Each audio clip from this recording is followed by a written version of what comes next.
Até lá a bicha já morreu, já tá morta, já nem tá balançando mais a asa. Tadinha. Ai, agora eu fico com pena, ela tava tão feliz ali no chão. Ih, já tá morrendo.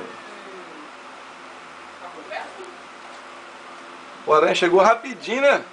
Ela desceu, você não viu, eu vi. Ela tava lá em cima, ela veio descer. Eu sabia que ela ia descer. Ela desceu como uma condenada. Mas que bicha burra também, ninguém mandou os carros voando aqui. Minha mãe chegou lá fora, ela voltou. Assim mesmo. Tá enrolando ela já, tá vendo? Na teia. Uhum. Olha lá, Muito Rogério, vem cá ver. É maneiro, cara. Tá enrolando ela na teia, tá fazendo uma teia facial. Ó, fica olhando. Tá vendo tirando da bunda o fio? Tô. Que legal. Será que é raça de aranha? Tem a bunda com bolinha branca. Ela parece ser peçonhenta. As cores dela. É colorida, né? Quando é colorida assim demais. Mas às vezes não é não, sabia? É.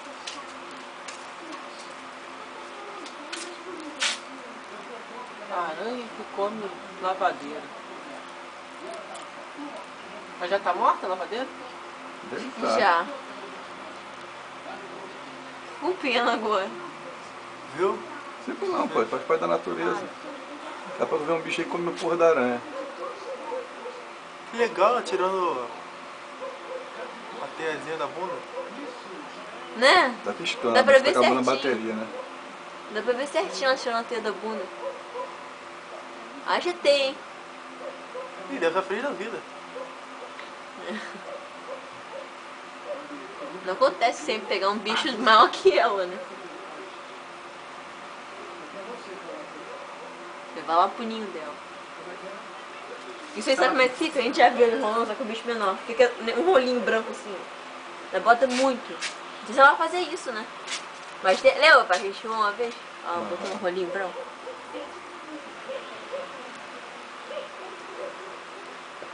Ó, tem rolando. Olha lá. Olha só o que ela tá fazendo, cara.